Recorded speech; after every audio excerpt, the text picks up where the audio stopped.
In the carriage, the couple sat next to each other while Doha sat across from them. The atmosphere was slightly tense, though Lariette, ever joyful, hoped her friend and lover could become friends, allowing them all to spend time together. As Doha gazed out the window, he was gripped by a strange unease. It felt as though he shouldn't be going anywhere. He was shocked. He asked the Duke if they were heading to the Imperial Library, and his suspicions were confirmed. Doha was alarmed, knowing that many people in the library would recognize him. Disguising himself there would be problematic. Thinking quickly, he told the couple he had forgotten an important errand at the temple, hoping to avoid scandal by returning immediately. Lariette, unaware of anything unusual, supported his decision, saying he could go. When the carriage stopped, Doha hurriedly exited, thanking Lariette and apologizing to the Duke for his abrupt departure. After a hasty farewell, he left. As the carriage started moving again, Lariette turned to the Duke with a smile and joyfully announced that this was apparently turning into a date at the library.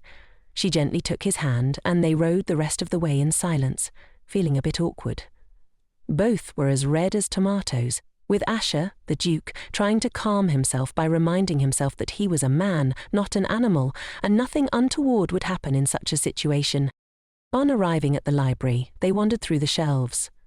Lariette soon noticed how loosely Asher was holding her hand, and teased him, saying that at this rate she might fall. But Asher was preoccupied with how small and delicate her hand felt, as if it might break with the slightest pressure. Lariette then wondered aloud if their real purpose for visiting the library was because of Doha's earlier request. She had no idea what they could actually do here, so she decided to explore the library, with Asher following her like a loyal puppy. Lariette found this endearing and, after stopping abruptly, playfully pulled him into a hug and whispered for him to stop following her around like a puppy and instead find a book to read. Asher blushed and asked if she really had to whisper that, especially in such a manner. Lariette reminded him they were in a library and needed to be quiet.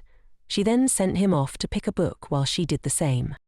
As Lariette reached for a book on a high shelf, she imagined Asher would soon appear to help her, but instead, a stranger handed her the book, clearly hoping to flirt.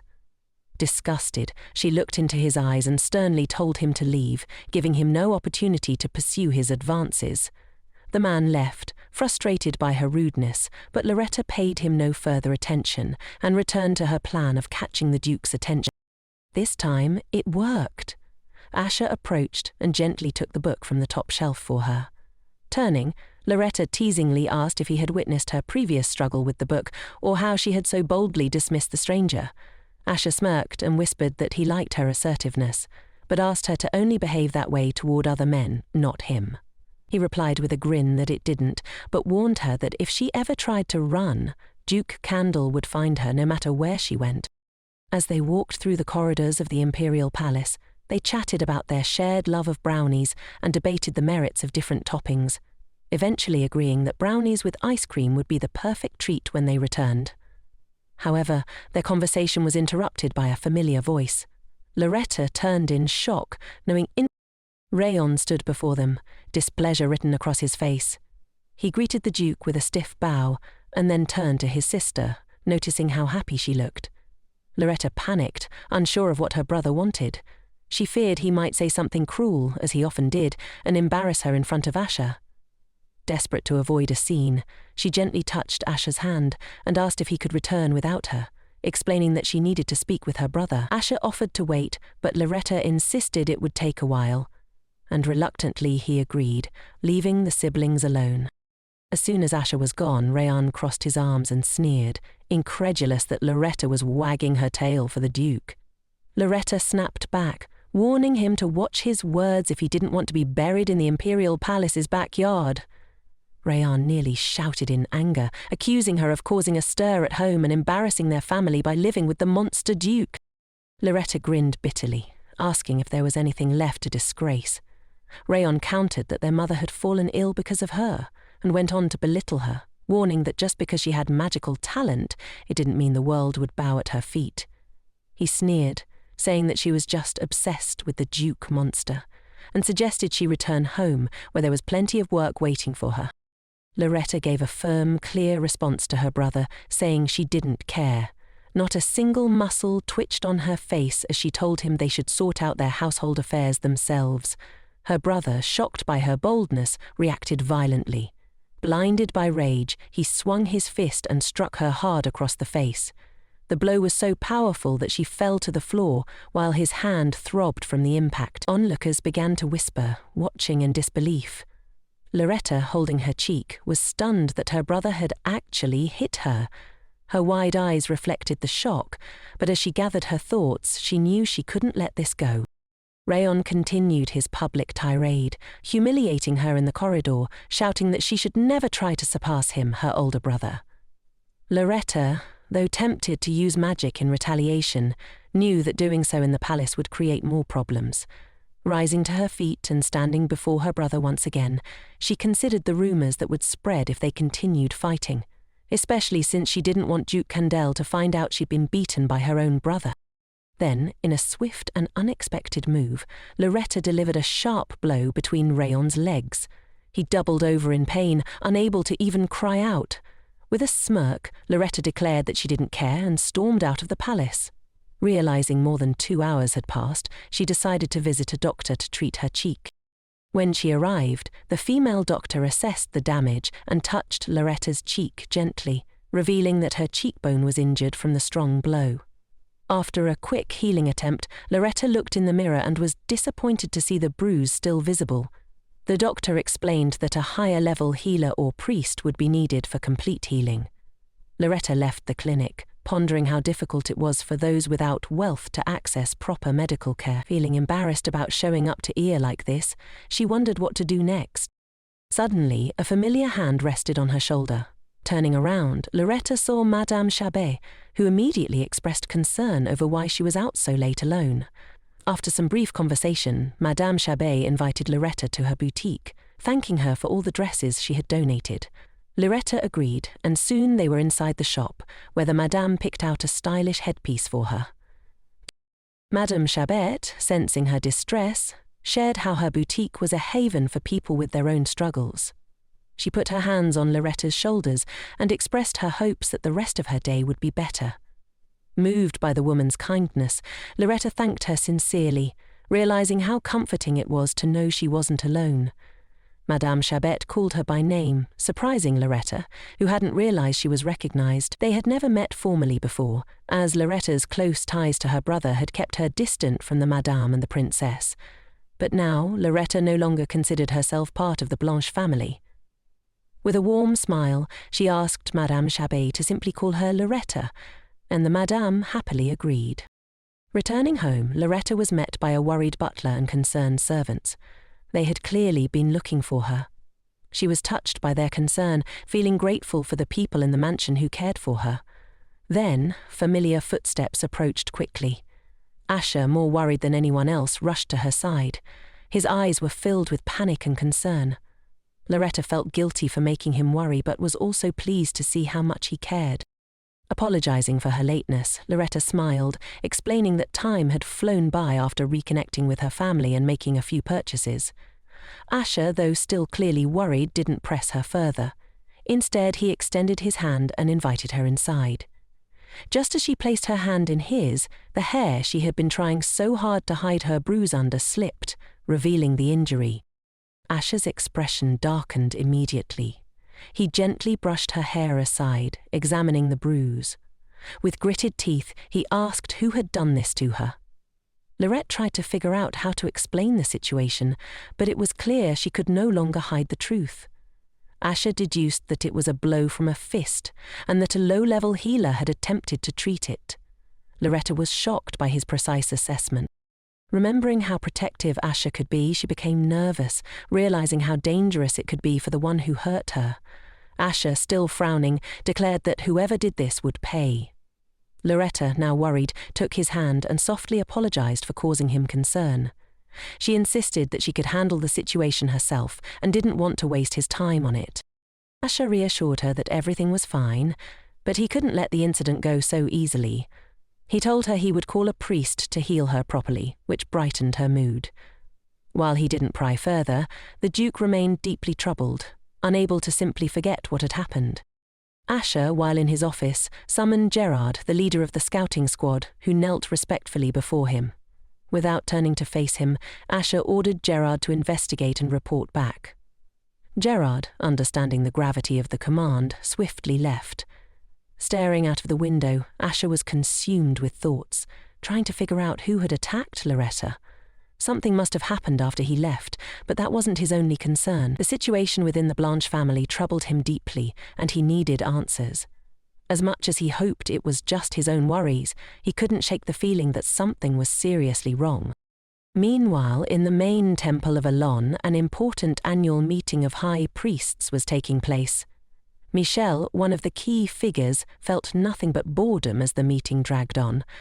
Suddenly, one of his subordinates entered the hall, calling for him. This interruption outraged one of the high priests, who scolded the newcomer and criticized Mikhail for not managing his staff properly. Mikhail, amused by the man's reprimand, agreed sarcastically, adding that he would indeed take better care of his subordinates. He beckoned the interrupter closer, who whispered that a letter had arrived from Duke Candle, stating that the sorceress was looking for Mikhail, due to feeling unwell. Without hesitation, Mikhail excused himself and left the meeting, ignoring the protests from the other priests. After his departure, they began gossiping, saying Mikhail was unfit to become pope and favouring Gibralfaro instead, who seethed with resentment at Mikhail's back. Mikhail soon arrived at the garden, where Lariette was waiting for him. She turned and greeted him joyfully, and he responded warmly. As he approached her, he gently took her face in his hands and examined the bruise on her cheek. Though Lariette seemed a little anxious, Mikhail's expression shifted from concern to barely contained anger. He demanded to know who had hurt her, but Mikhail, while healing her, speculated that it could have been Duke Candle who harmed her, but Lariette quickly denied it. With a sweet smile, Mikhail reassured her that if the Duke had been responsible, she wouldn't have survived.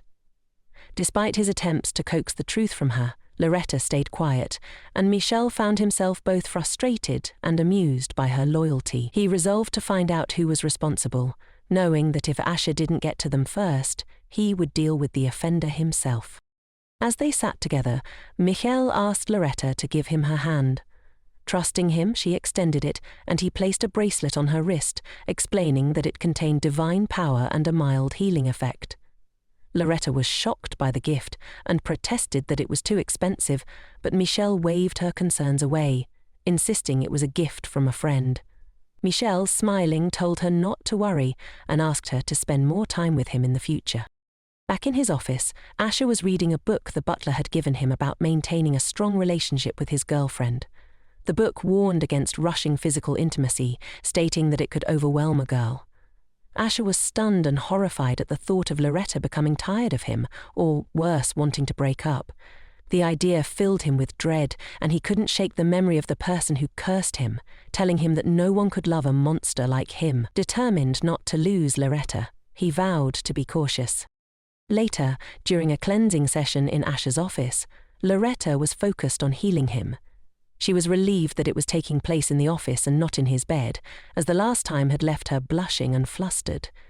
Meanwhile, Asher struggled to maintain his composure, holding on with all his strength. After a few seconds, the girl suddenly raised her head and said that everything was ready. The Duke immediately asked if she was okay, to which she replied that she was, just tired. As she helped him put on his shirt, the man felt guilty for wanting anything more from someone so weary. He thought he was too greedy, and to prevent Lariette from becoming even more tired, he decided he shouldn't trouble her with his insecurities about his body. Asher looked sad, thinking that the only way to keep Lariette from leaving him was by doing whatever he could to not burden her. Lariette unexpectedly interrupted his thoughts by shoving a notepad in his face, asking if he wanted to cook something together, as she wanted to try cooking with her boyfriend. Asher, embarrassed by how close she was, pushed her away, covering her face with his hand. She then playfully asked if he liked the idea and suddenly kissed him on the hand, teasing him by looking up at him through her lashes. Asher, blushing deeply, quickly pulled his hand away, while Lariette asked again about the cooking plan. Later, they arrived at the kitchen, which was set up perfectly, almost as if designed for a sweet couple to enjoy. Even the butler had prepared everything meticulously. Asher admired it for a moment. Lariette found an apron and offered it to him, but Asher, imagining how ridiculous he'd look in it, declined, saying it wouldn't fit. Lariette, on the other hand, had her own ideas, and was disappointed by his refusal but quickly shrugged it off, suggesting they cook without aprons. As they started cooking, Asher continued to wrestle with the idea that he needed to talk to Lariette soon, before it was too late. He didn't know how to tell her about his fears, his worries that his body was ugly, his fear of touching her, and his insecurity that she might grow tired of him. They both smiled, each thinking about different things, he about their relationship and she about cooking. While cooking, they laughed and enjoyed themselves, Asher laughing freely for the first time in a long while. After a while, they finished their culinary masterpiece, a beautiful dessert adorned with strawberries and chocolate. Lariette playfully stabbed a strawberry with a fork and fed it to Asher, who, despite feeling awkward, opened his mouth and ate it. When a bit of strawberry remained at the corner of his lips, Lariette teasingly reached for his face. Asher, blushing, was caught off guard as she kissed him and then playfully licked the strawberry from his lips, claiming he was dirty. Asher, not sure how to respond, was left speechless. As Lariette smiled at him, Asher couldn't help but think about how charming she was. Memories of their first kiss, when they were drinking, flashed in his mind, but this moment felt even more romantic. Lariette took a strawberry and deliberately smeared chocolate on her lips, teasing him again by asking if he wanted to clean it off. Asher reached for her but hesitated, clenching his fist in doubt, before backing away. Lariette didn't understand what was wrong until Asher nervously asked if she was okay. He was worried that Lariette might grow tired of him and didn't know how to handle the situation.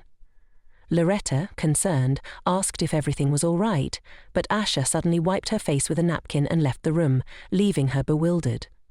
She couldn't understand why he had walked away this time, just as he had done before.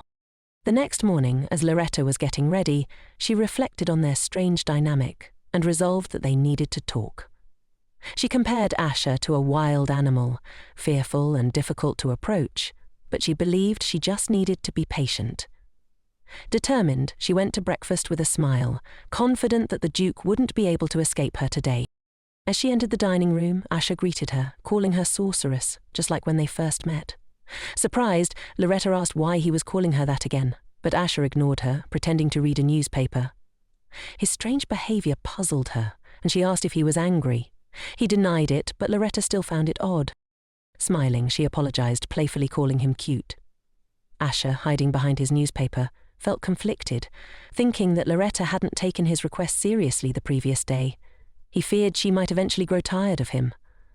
Gathering his courage, Asher reminded her of the conversation they had about pacing their relationship. Lariette, wide-eyed, realized she had misunderstood him. She had thought he was talking about the pace of their cooking, not their relationship. Embarrassed, Asher stuttered an apology, and Lariette giggled, poking him and teasing him for being upset over something so innocent. Feeling ashamed, Asher tried to leave, but Lariette grabbed his wrist, stopping him. She asked seriously if he was going to run away from her again. Blushing, he asked her to let him go, but she playfully replied that she wouldn't let him go so easily. When Asher quietly said that her grip was painful, Lariette immediately released him, concerned. Taking advantage of the moment, Asher hurriedly left the room, leaving Lariette behind, trying to figure out what had just happened.